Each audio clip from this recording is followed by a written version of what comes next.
नमस्कार दोस्तों, आज की हमारी कहानी आपको अच्छी लगे तो प्लीज़ मेरे चैनल को सब्सक्राइब करें और वीडियो को लाइक करें। ये क्या बहू, तुम झाड़ू लगाने लगी? हे भगवान, सारी चादरें, तकिए के कवर, सोफ़ा कवर सब उठा दिया। अभी तो रिंकी को गए 5 मिनट भी नहीं हुए। तुम्हें किसी ने बताया नहीं कि कोई घर से बाहर जाए तो तुरंत झाड़ू नहीं लगाती, कपड़े नहीं धोती? एक आध घंटे रुक जाती ना, फिर तो बाई आ ही जाती। जो करना होता करती। बेटी की विदाई करके आंसू पोंछती हुई सुनीता जी अंदर आई और बहू को सफाई में लगा देखा तो आश्चर्य से पूछ बैठी, मम्मी जी, दीदी के बच्चों ने घर इतना अस्त व्यस्त और गंदा कर दिया था कि मुझसे बर्दाश्त ही नहीं हो रहा था। और हाँ, ये किसी के बाहर जाने पर ये सब ना करने वाली बात हमारे मन की बनाई हुई है। इसका कोई वैज्ञानिक कारण थोड़े ही है।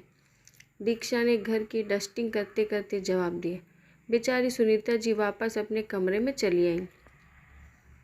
साल भर हो गए बहू को आए, नौकरी करती है, पढ़ी लिखी है, सुंदर है और सब भी ठीक है, पर उसकी हद से ज़्यादा सफाई सुनीता जी को नागवार गुजरती है।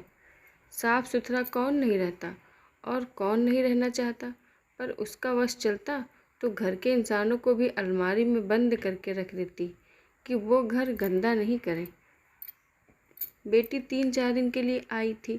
उसके बच्चे शरारती हैं और सारा दिन उधम मचाते रखते हैं।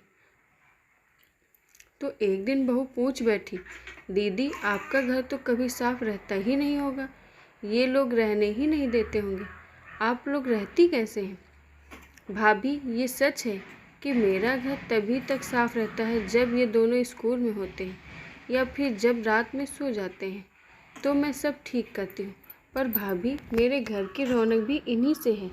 एक पूरा दिन स्कूल से पिकनिक पर क्या चले गए, मेरा सजा संवरा घर मुझे काटने को दौड़ने लगा। पिंकी ने मुस्कुराते हुए कहा, पर बहू पर कुछ खास असर नहीं पड़ा उसकी बातों का।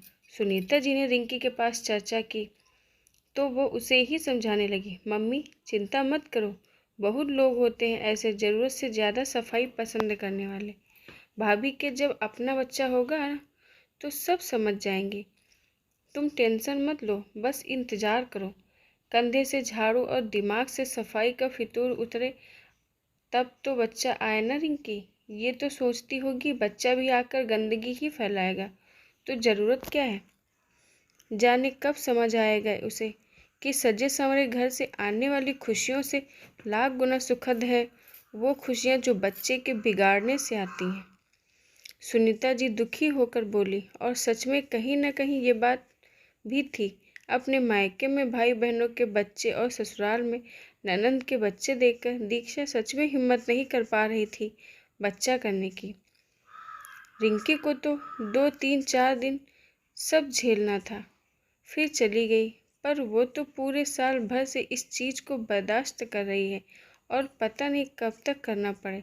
बिस्तर पर सिलवटें ना हो, सोफे के कवर उठते वक्त ठीक किए जाएं, टीवी का रिमोट उसके कैबिनेट में ही रखा जाए, किचन के डिब्बे जहाँ रखे वहीं रहें, कपड़े धुलने सूखने के बाद सीधे अलमारी में जाएं, इधर उधर न रखे जाएं।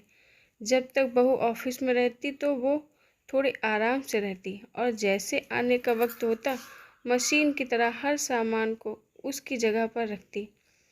फिर भी उसे कुछ न कुछ मिल ही जाता साफ करने को और बोलने को। तंग आ गई थी सुनीता जी ऐसे अनगिनत कायदे और निभाते निभाते। इसी बीच नवरात्रि आ गई। इस बार तो बहू ने हद ही कर दी। सुनीता जी ने 5 कंजकों को बुलाया था, उन्हें कुर्सी दी, बिठाया, पैर धोए, भोजन कराया और पैर छूकर विदाई देकर विदा किया। उन्हें खुशी हुई कि बहू ने भी उसमें उनकी मदद की और सबके पैर भी छुए। अभी वह किचन में उनके जूठन को प्रसाद के रूप में रखकर लौटी ही थी कि देखा बहू ने उन कुर्सियों को पोंछना शुरू कर दिया जिस पर कंचके बैठी थी। बहू, ये क्या कर रही हो? मम्मी जी, पूजा करना, आदर करना अलग चीज़ है और साफ सफाई अलग। आपने देखा नहीं, कुछ कंचके पैर ऊपर करके बैठ गई थी और उनके पैर में धूल लगी थी। बहू ने जवाब दिया, समझ नहीं आता कि इस साफ पसंदी को वो पागलपन कहे, जुनून कहे या कुछ और।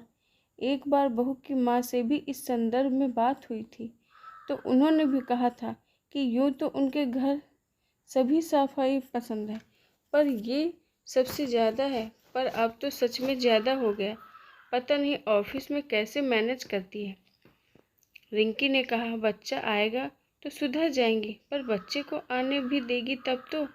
अकेलापन, उठकर साफ सफाई, फिर ऑफिस, फिर वहाँ से महसूस हो तब तो इंसान कुछ सोचे।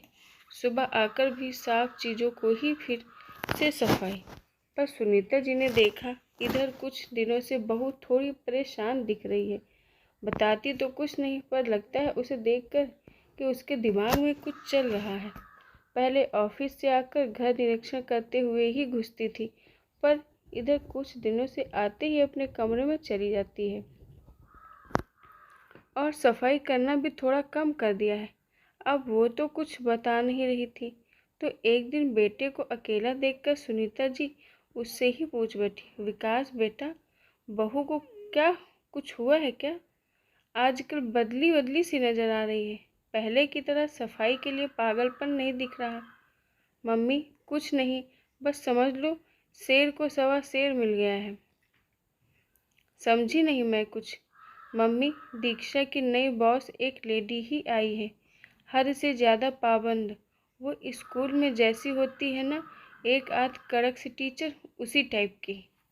9 बजे के बाद कोई आता है तो उसकी छुट्टी लगाकर उसे वापस भेज देती है और उसका काम सबसे करवाती है। लंच 30 मिनट का तो 30 ही मिनट का, 21 भी न हो। एक महीने में ही 1-2 को निकलवा भी चुकी है। जिन्होंने उसके बाद ये ऑर्डर की अवहेलना की, सबको हिलाकर रखा है। सब उनसे ऐसे डरते मानो बॉस न हो, भूत हो। ये सब देखकर रोज़ दीक्षा को एहसास हो रहा है कि जबरन थोपे गए काम और बातें कितनी कष्टकारी होती हैं।